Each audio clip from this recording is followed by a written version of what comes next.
So gold ಖರೀದಿ ಮಾಡೋದು ಒಂದು ಕಡೆ ಆದರೆ ಈ ಬಂಗಾರದ ಆಭರಣಗಳ ತಯಾರಿಕೆಯಲ್ಲಿ ತೊಡಗಿರುವಂಥ ಕುಶಲಕರ್ಮಿಗಳ ಜೀವನ ಏನು ಹೇಳಿ, ಅಕ್ಕಸಾಲಿಗರ ಜೀವನ ಏನು ಹೇಳಿ, ಪಾಪ ಅವ್ರ ಪರಿಸ್ಥಿತಿ ಏನು, ಸಣ್ಣ ಪುಟ್ಟ ಅಂಗಡಿ ಇಟ್ಕೊಂಡು ಜೀವನ ಮಾಡೋರ ಪರಿಸ್ಥಿತಿ ಏನು, ಇದನ್ನು ಕೂಡ ನಾವು ಯೋಚನೆ ಮಾಡಬೇಕಾಗತ್ತೆ. ಹಾಗಂತ ಈಗ ಇದು ಹೆಂಗೆ ಅಂದರೆ ಅತ್ತದರಿ ಇತ್ತಪುರಿ, ಎದನ್ನು ನೋಡೋಣ ಎದನ್ನು ಬಿಡೋಣ ಅನ್ನೋ ಪರಿಸ್ಥಿತಿ ನಿರ್ಮಾಣ ಆಗಿದೆ. ಆರ್ಥಿಕ ತಜ್ಞರು ಕೇಶವ್ ಅವರು ಕೂಡ ಜಾಯ್ನ್ ಆಗಿದ್ದಾರೆ. ಸರ್, ತಮಗೂ ಕೂಡ ಸ್ವಾಗತ. ಎಸ್, ಏನು ಹೇಳ್ತೀರಿ ರಘು ದಡ್ಡೇರಿ ಅವರೇ? ನೋಡಿ, ಮಾನ್ಯ ಪ್ರಧಾನಮಂತ್ರಿಗಳು ಮೊನ್ನೆ ಏನು ದೇಶವನ್ನು ಉದ್ದೇಶಿಸಿ ಭಾಷಣ ಮಾಡಿದ್ರು. ಪ್ರತಿ ಬಾರಿ ಭಾಷಣ ಮಾಡಿದಾಗ ದೇಶದ ಜನತೆಗೆ ಏನಾದ್ರು ಬರೆ ಬೀಳ್ತದೆ ಅಂತೇಳಿ ಗ್ಯಾರಂಟಿ ಅದು. ಅವರು 3 ಸರಿ ಅವರು ಅಧಿಕಾರಕ್ಕೆ ಬಂದ ನಂತರ 3 ಸರಿ ಬರೆ ಬೆಳೆದಿದ್ದಾರೆ. ಸೊ 140 ಕೋಟಿ ಜನರನ್ನ ರಕ್ಷಣೆ ಮಾಡಬೇಕಾಯ್ತಂತ ಪ್ರಧಾನಮಂತ್ರಿಗಳು ಇವತ್ತು ದೇಶದ ಜನರ ಹತ್ರ ಭಿಕ್ಷೆ ಬೇಡುವಂತ ಕೆಟ್ಟ ಪರಿಸ್ಥಿತಿಗೆ, ದಹನೀಯ ಸ್ಥಿತಿಗೆ ಈ ದೇಶವನ್ನು ಕೊಂಡು ಬಂದಿದ್ದಾರೆ ಅಂತಂದ್ರೆ ಅದನ್ನು ಮಾನ್ಯ ನರೇಂದ್ರ ಮೋದಿ ಅವರ ಅಲ್ಲ ಕಾರಣಗಳು. ಅದು ಕೇವಲ ನರೇಂದ್ರ ಮೋದಿ ಅವ್ರಿಗೆ ಏಕೈಕ ಕಾರಣಗಳು ಏನು? ಓಕೆ, ಇದನ್ನೇನು ಗೋಲ್ಡ್ ಬಗ್ಗೆ ಮಾತಾಡ್ತಾ ಇದ್ರಿ. ಗೋಲ್ಡ್ ಈಗಲ್ಲ ಜಾಸ್ತಿ ಆಗಿರೋದು, ಕಳೆದ 2020 ವರ್ಷಗಳಿಂದ ನಿರಂತರವಾಗಿ ಅಷ್ಟೇ ಇದೆ. ಬಟ್ ನಿರಂತರವಾಗಿ 2017ರಲ್ಲಿ 879 ಟನ್ ಇಂಪೋರ್ಟ್ ಮಾಡ್ತಾ ಇದ್ವಿ. ಅಂದ್ರೆ ನಾವು ಇಂಪೋರ್ಟ್ ಮಾಡುವುದರಲ್ಲಿ ಕಮ್ಮಿ ಆಗಿದೆ, ಅದು ಜಾಸ್ತಿ ಆಗಿಲ್ಲ. ಅಂದ್ರೆ ಗೋಲ್ಡಿನ ನಮ್ಮ ಇಂಪೋರ್ಟ್ ಪ್ರಮಾಣ ಈಗ ಕಮ್ಮಿ ಆಗಿದೆ ಅಥವಾ ಜಾಸ್ತಿ ಆಗಿದೆ ಅಂತಲ್ಲ, ಅದು ಸುಮಾರು ಕಳೆದ 20 ವರ್ಷಗಳಿಂದ ಅಥವಾ ಕಂಟಿನ್ಯೂಸ್ ಆಗಿ ಬರ್ತಾನೆ ಇಂಪೋರ್ಟ್ ಆಗ್ತಾನೆ ಇದೆ. ಆದ್ರೆ ನಿಜವಾಗ್ಲೂ ಈಗ ನಾವು ಯಾಕೆ ಸಂಕಷ್ಟದಲ್ಲಿದ್ದೀವಿ ಅಂತಂದ್ರೆ ನಮ್ಮ ಡಾಲರ್ ಬೆಲೆ ಏನಿದೆ, ಡಾಲರ್ ಬೆಲೆ ಜಾಸ್ತಿ ಆಗಿರೋದೇ ಇದಕ್ಕೆ ಮೂಲ ಕಾರಣ. ಆ ಡಾಲರ್ ಬೆಲೆನ ಕಂಟ್ರೋಲ್ ಮಾಡಬೇಕಾಗಿದ್ರು ಯಾರು? ಮಾನ್ಯ ಪ್ರಧಾನಮಂತ್ರಿಗಳು. ಚುನಾವಣೆಗೆ ಮೊದಲು ಹೇಳ್ತಾ ಇದ್ರು $1 ಬೆಲೆಗೆ $1 $15 ಕೊಡ್ತೀವಿ ಅಂತಂದವ್ರು ಎಲ್ಲೋಗಿದ್ದೀರಾ ನೀವು? ಇವತ್ತು ನಾವು ಡಾಲರ್ ಬೆಲೆ ಏನಾದ್ರು ನೀವು ಕಂಟ್ರೋಲ್ ಅಲ್ಲಿ ಇಟ್ಟಿದ್ರೆ ಇವತ್ತು ದೇಶದ ಪರಿಸ್ಥಿತಿ ಕೆಟ್ಟ ಪರಿಸ್ಥಿತಿ ಬರ್ತಿರ್ಲಿಲ್ಲ. ಯಾಕೆ ಡಾಲರ್ ಹೇಳ್ತೀನಿ ನಿಮ್ಗೆ ಒಂದ್ ಮಾತು ಕೇಳ್ತೀನಿ. ಈಗ ಇಂಥ ಪರಿಸ್ಥಿತಿ ಇದೆ ಮೊದಲಲ್ಲ, ಈ ಹಿಂದೆನೂ ಬಂದಿಲ್ಲ ಅಂತಲ್ಲ. ಬಟ್ ಈ ರೀತಿಯಾದಂತಹ ದಹನೀಯ ಸ್ಥಿತಿಗೆ ನಾವು ಬಂದಿರಲಿಲ್ಲ. ಒಂದ್ ನಿಮಿಷ. ಲಾಲ್ ಬಹದ್ದೂರ್ ಶಾಸ್ತ್ರಿ ಅವರು ಸ್ವಾತಂತ್ರ್ಯ ನಂತರ ಇನಿಷಿಯಲ್ ಡೇಸಲ್ಲಿ ನಾವು ಏನು ಪಾಕಿಸ್ತಾನದ ಜೊತೆಗೆ ಒಂದು ದೇಶವಾಗಿ ನಾವು ಸುಭದ್ರವಾಗುವಂಥ ಸಂದರ್ಭದಲ್ಲಿ ಆವಾಗಲೂ ಕೂಡ ಶಾಸ್ತ್ರಿ ವ್ರತ ಅಂತ ಮಾಡಿದ್ವಿ. ಅದಾದಮೇಲೆ ಇಂದಿರಾ ಗಾಂಧಿ ಅವರು ಇದ್ದಾಗ ಅವರು ಗೋಲ್ಡ್ ಬಿಲ್ ತೊಗೊಂಡು ಬಂದರು. ಒಂದು ನಿಮಿಷ ತೊಗೊಂಡ್ಬಂದ್ರು ಗೋಲ್ಡ್ ಬಿಲ್ ತೊಗೊಂಡು ಬಂದರು. ಯಾಕೆ ಅಂತಂದರೆ ಇಂಥದ್ದೇ ಪರಿಸ್ಥಿತಿ, ಡಾಲರ್ ಎದುರುಗಡೆ ರೂಪಾಯಿ ಮೌಲ್ಯ ಕುಸಿತಾ ಇತ್ತು. ಫಾರೆಕ್ಸ್ ವಿಚಾರದಲ್ಲೂ ಕೂಡ ನಾವು ಒಂದು ಸ್ವಲ್ಪ ಗಟ್ಟಿತನ ಪ್ರದರ್ಶನ ಮಾಡಬೇಕಾಗಿತ್ತು. ಇಂದಿರಾ ಗಾಂಧಿ ಅವರು ತೊಗೊಬಂದರು. ಆಮೇಲೆ ಮನಮೋಹನ್ ಸಿಂಗ್ ಅವರು ಬಂದಾಗಲೂ ಕೂಡ ಅವರು ಅದನ್ನೇ ಹೇಳಿದ್ರು, ಪೇಸೆ ಪೇಡ್ಮೆ ನೈ ಉಕ್ತೆ ಅಂತ. ಸೊ ಸಬ್ಸಿಡಿಗಳನ್ನು ಕಟ್ ಮಾಡಿದ್ರು. ಅದಾದಮೇಲೆ ಆರ್ಥಿಕ ನೀತಿ, ಜಾಗತೀಕರಣ ಮತ್ತು ಖಾಸಗೀಕರಣ ಇವೆಲ್ಲ ಸರ್ ಫಾರೆಕ್ಸ್ 1 ವಾರಕ್ಕೆ 2 ವಾರಕ್ಕೆ ಮಾತ್ರ ಉಳಿದಿತ್ತು. ಅಂತ ಪರಿಸ್ಥಿತಿನೂ ಇತ್ತು, ಇಲ್ಲ ಅಂತ ಹೇಳಿಲ್ಲ.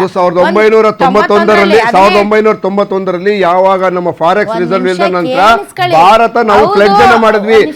ಒಂದು ನಿಮಿಷ, ಅದೇನೋ ಅಂತಾರಲ್ಲ, ಆಪ್ ಕರೆತೋ ಚಮತ್ಕಾರ, ಆಮ್ ಕರೆತೋ ಬಲಾತ್ಕಾರ ಅಲ್ಲ, ಅದು ಎಲ್ಲಾನು ಒಂದೇ ತಕಡೆಯಲ್ಲೇ ನಾವು ನೋಡ್ಬೇಕಾಗುತ್ತೆ.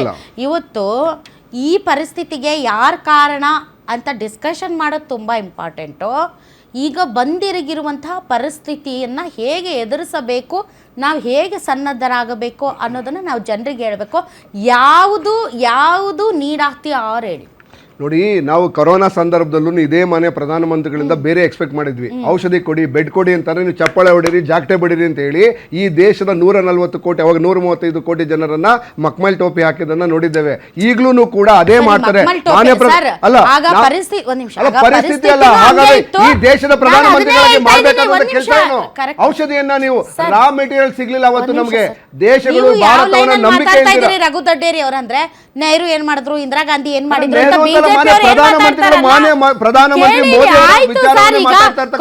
ಒಂದ್ ನಿಮಿಷ, ಕೊರೋನಾವನ್ನ ಎಷ್ಟು ಎಫೆಕ್ಟಿವ್ ಆಗಿ ನಿಭಾಯಿಸಿದ್ರು ಅನ್ನೋದು ಒಂದು ಡಿಸ್ಕಷನ್. ನಾನು ಇಲ್ಲ ಅಂತ ನಾನು ಹೇಳಿಲ್ಲ.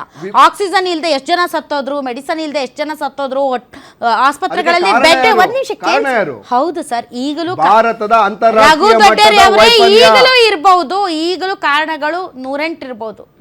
ಆದ್ರೆ ಈ ಟೈಮು ಕಾರಣಗಳ ಬಗ್ಗೆ ಚರ್ಚೆ ಮಾಡದ ಅಥವಾ ಪ್ರಧಾನಮಂತ್ರಿಗಳು ಇದನ್ನ ಹೇಳ್ತಾ ಇದ್ರು, ಇದು ಸಂಕಷ್ಟದ ಸಮಯ, ನೀವೆಲ್ಲ ಯಾವ್ದು ಪ್ರಶ್ನೆ ಮಾಡಬೇಡಿ. ಹಂಗಂತ ಜನ ಬೇಕಾಬಿಟ್ಟು ಖರ್ಚು ಮಾಡೋಣವಾ? ಅಲ್ಲ, ಬೇಕಾಬಿಟ್ಟು ಮಾಡ್ತಾ ಇದ್ದಾರೆ. 769 ಈಗ ಜನರಿಗೆ ನೀವು ಒಂದು ರಾಷ್ಟ್ರೀಯ ಪಕ್ಷದ ಪ್ರತಿನಿಧಿಯಾಗಿ ಈಗ ಜನಸಾಮಾನ್ಯರಿಗೆ ನೀವ್ ಏನ್ ಹೇಳ್ಬೇಕು? ನೀವು ಅದನ್ನ ನಾವೇ ಹೇಳ್ತೇವೆ, ಒಂದು ದೇಶದ ಪ್ರಜೆಯಾಗಿ ನಾವೇನ್ ಮಾಡ್ತಾ ಇದ್ದೇವೆ.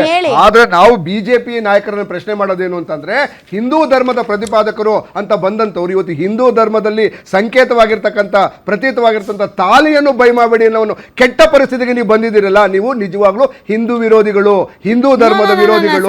ಯಾಕೆಂದ್ರೆ 46 ಲಕ್ಷ ಮದುವೆಗಳಾಗ್ತವೆ ಪ್ರತಿ ವರ್ಷ. ಮೋದಿ ಅವ್ರ ತರ ಮಾತಾಡ್ಬೇಡಿ, ನೀವು ಇಮೋಷನಲ್ ವಿಚಾರಕ್ಕೂ ಎಮೋಷನಲ್ ಅಲ್ಲ, ವಾಸ್ತವವನ್ನು ಮಾತಾಡ್ತಾ ಇದ್ದೇನೆ. ಇವತ್ತು ಈ ದೇಶದ ಜನರಿಗೆ ಬೆಲೆ ಏರಿಕೆಯ ಬರೆಯನ್ನು ಹಾಕಿ ಇವತ್ತು ಜನರು ಜೀವನವನ್ನು ಮಾಡಲು ಕಷ್ಟಪಡ್ತಾ ಇದ್ದಾರೆ. ಇಮೋಷನಲ್ ಇಂತಹ ಸಂದರ್ಭದಲ್ಲಿ ರಘು ದಡ್ಡೇರಿ ಅವರೇ ಒಂದ್ ನಿಮಿಷ, ರವಿ ಅಲ್ಲ, ನಾನೇ ಒಂದ್ ನಿಮಿಷ ಅಲ್ಲ. ನೋಡಿ, ಭಾವನಾತ್ಮಕ ವಿಚಾರಗಳಿಗೂ ಮತ್ತು ಎಕನಾಮಿಕ್ಸ್ಗೂ ಬಹಳ ವ್ಯತ್ಯಾಸ ಇದೆ. ಇವತ್ತು ಫಾರೆಕ್ಸ್ ಕರಗ್ತಾ ಇದೆ ಅನ್ನೋದು ನೀವು ಎಷ್ಟು ಮುಚ್ಚಿಟ್ರು ಕೂಡ ಮುಚ್ಚಿಡಕ್ಕಾಗಿಲ್ಲ. ಕೇಳಿಸ್ಕೊಳ್ಳಿ, ನಿಮ್ಮ ಫೇವರೇ ಮಾತಾಡ್ತಾ ಇದ್ದೀನಿ.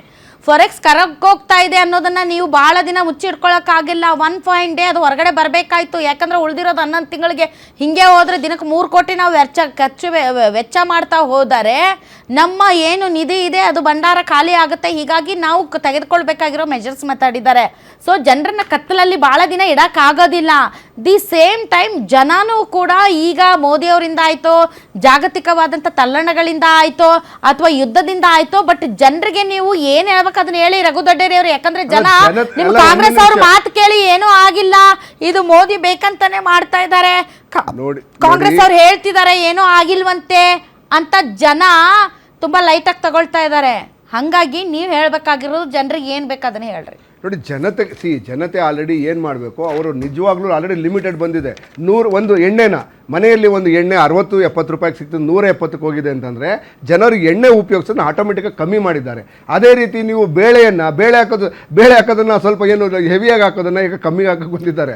ಓಕೆ, ಅಂದರೆ ಜನರೇ ಆಲ್ರೆಡಿ ನಾನು ಆದೇಶ ಕೊಡೋದಲ್ಲ, ಜನರನ್ನು ಆ ಕೆಟ್ಟ ಪರಿಸ್ಥಿತಿಗೆ ಆಲ್ರೆಡಿ ನಮ್ಮ ಮನೆ ಪ್ರಧಾನಮಂತ್ರಿಗಳು ತೆಗೆದುಕೊಂಡು ಹೋಗಿದ್ದಾರೆ. ಒಂದು ನಿಮಿಷ ಪ್ಲೀಸ್ ನನಗೆ.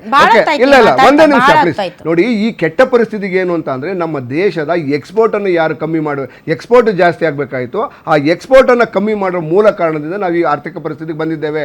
ಮಾನ್ಯ ಪ್ರಧಾನಮಂತ್ರಿಗಳು ಮೇಕ್ ಇನ್ ಇಂಡಿಯಾ ಅಂತ ಹೇಳಿದ್ರು, ಯಾಕೆ ವೇಸ್ಟ್ ಆಯಿತು ಅಂದರೆ ಮೇಕ್ ಇನ್ ಇಂಡಿಯಾ ಫೇಲ್ ಆಯಿತು.